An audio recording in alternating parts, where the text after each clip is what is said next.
Today, because I read an article that Avi Sakharov wrote, Right.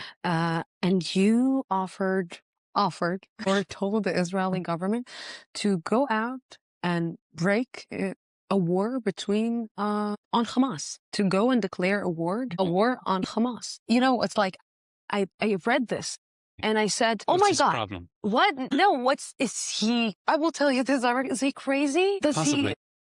What? Is he not? Is he looking for more troubles in his life? Is he? This is so passionate in you. This humanity, saving humanity and saving human lives, that you are willing in one way or another to sacrifice your own life as well. Not really. And, I'm not sacrificing anything. I just look at reality and try not to be emotional when I see that picture. How many Gaza wars did we witness? 3. Do you think Hamas is sleeping right now? They're digging. They're preparing. And they're using the same strategy, using human shields. And whether it's tomorrow or the day after tomorrow, there is going to be another conflict with Hamas. My opinion, why to wait till they become stronger and cause more trouble for the innocent people of Gaza? I believe... But a war can take the lives of a lot of people in the Gaza Strip. The war that I'm talking about is not like a massive campaign ground operation against the entire Gaza Strip.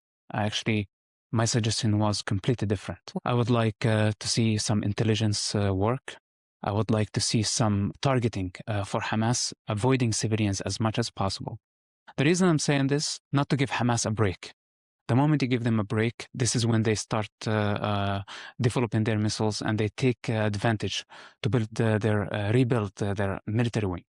With that said, does not mean that every day is going to be an operation, but don't let them rest. Let them expect an attack coming anytime, any moment. They are turning the lives of many innocent people, not only on the Israeli side, also on the Palestinian side, into a nightmare. They are the ones who should be living a nightmare. They should be expecting explosions from under the ground, from above the ground, from everywhere. They should go under the ground. This is where they belong. They belong in dark places with the demons. They should not be among innocent children developing missiles and taking a whole nation to destruction. So I'm talking about a surgery. I'm not talking about a massive full attack that will take the lives of innocent people. I'm talking about using intelligence, being delicate, taking in consideration the lives of many civilian people, and long-term warfare, psychological warfare. Do you agree with me that there is some responsibility also to the Palestinian Authority? There is a responsibility for the Palestinian people as well, not the Palestinian Authority.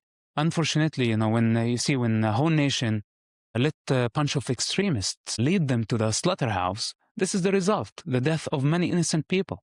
I think this is the time for Palestinian people. It's time for Arabs to stand against Hamas, because Hamas is the enemy of Palestinian people. But we both are talking, when we're talking from a position that you're right now living in the United States, which is the greatest democracy. I'm living here in Israel, which is a democracy. We saw the Arab Spring. We saw that it's very hard to educate the Arab people to a democracy. Maybe it's even impossible. Maybe this is not the way. Maybe it's the way that me and you are seeing it cannot be imposed or cannot happen in the Palestinian territory, or because it's a different culture that don't understand the democracy. We saw that the United States tried it in Iraq and tried it in Afghanistan and tried it in many other places, and is not able to actually implement it on the ground. Well, democracy, as a model represented by Plato's Republic, it's completely, it needs to be taken as is, and you have to believe in a philosophy behind it. It's not only just an idea. Now, unfortunately, pushing democracy on some societies that they don't understand the concept and the philosophy behind it, it's like giving them a very advanced technology, but then you come to find out that or realize that they don't have electricity. So how are they going to use the advanced technology to start with? So first of all, we need to talk about basics. We need to talk about education. Unfortunately, in that culture, people don't accept the other opinion. It's very hard for them.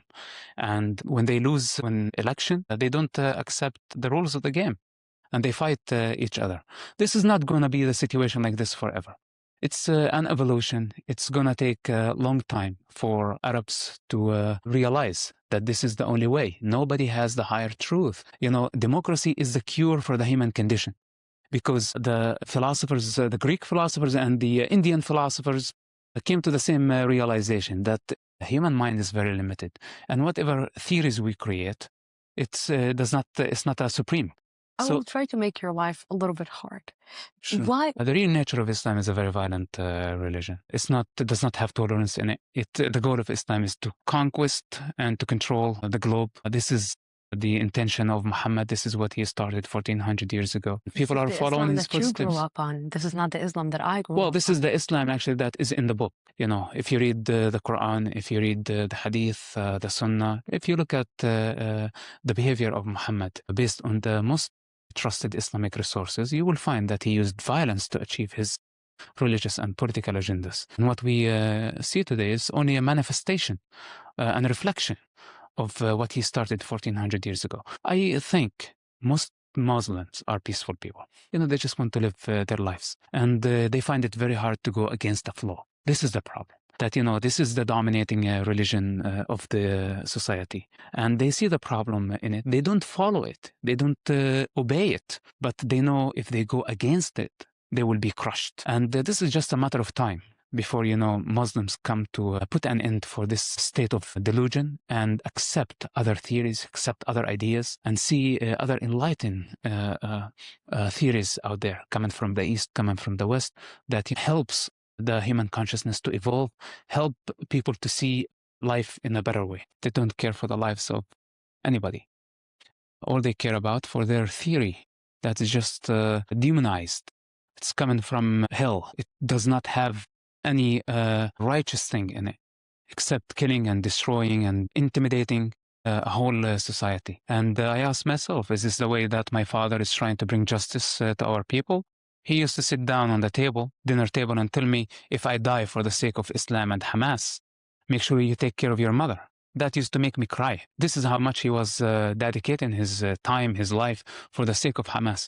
And here I am face to face, seeing Hamas torturing our people, killing them. And of course, later on, we saw what Hamas, and we saw the manifestation of their ideology in Gaza Strip, how they executed their rivals. And we see how they are using children and women as human shields. And this gives you an idea that, you have to stand for your own truth. People on the other side, unfortunately, when I say the other side, in general, the Arab culture, they live in a state of delusion. And this is a reality that we need to face with courage. Arabs know this about themselves. They have natural resources, they have human resources, they have everything in the world. Why are they behind? Do they ask themselves why? Because when you believe in a theory and you think that your theory is superior to all other theories and everyone else supposed to be killed or they're just pagans and less, this is a big problem. Everybody has a theory. Some people will say that the Jews are, the Jewish side is looking at their theory as the only theory, as the only truth. They see themselves as the, the Jewish, the elected, selected people of God, and this is the Jewish land. And, some people will say the same on the other side, that the other side, the Jewish side, is looking at himself the same way as the Arab, which means that they're not that different. Right, but here is the reality. This is a human condition. And not only Arabs or the majority of Arabs live in a delusion of religious theories. Also, there are some Jewish groups. There are some Christian groups. In Asia, you'll find the same. It's a human condition. It does not differentiate between this race or this color. But the difference in the state of Israel,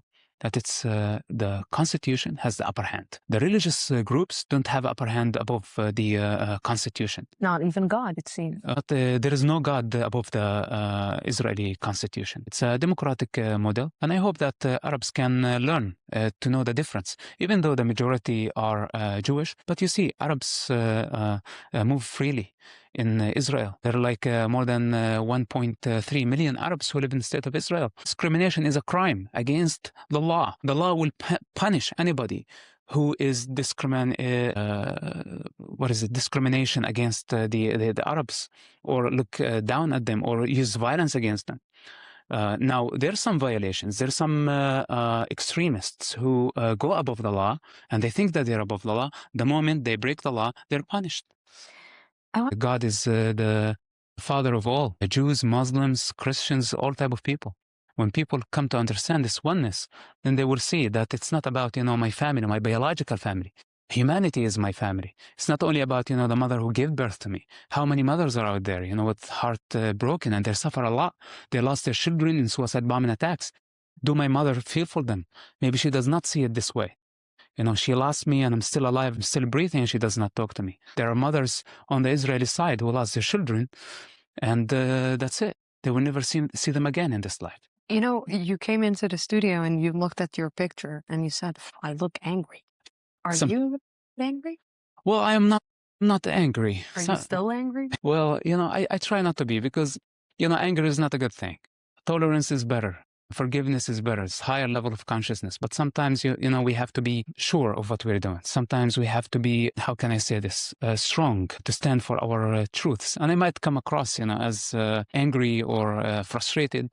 We're humans. I'm a human being and I have emotions. Sometimes I speak with passion, and this is understandable. This does not mean that I'm angry, and this is not my style. If you have a 401k or an IRA, please listen. Gold is at record highs. What many people don't know is this: you can move part of your retirement money legally and without tax penalties into physical gold you actually own. Alpha Omega Gold helps you do this through a gold IRA. Your gold is real. It is stored safely. It is in your name. Learn more at ao.gold/stand. Alpha Omega Gold is our sponsor, and they proudly stand with Israel.